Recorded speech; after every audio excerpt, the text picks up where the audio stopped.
how to log in to Kuccps. So if you want to log into that, first you can open up your browser, any browser that you are comfortable with, and then go for the search bar and search for Kuccps login.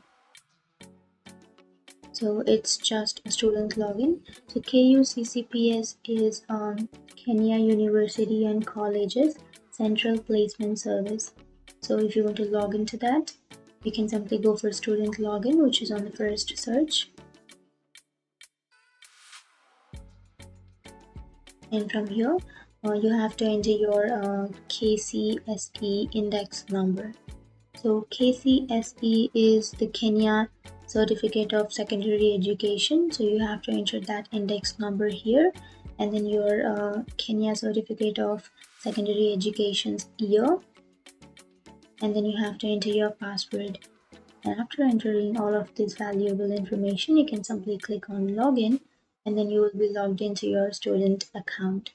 So that's it. And if you have any questions, feel free to comment below. Thanks for watching.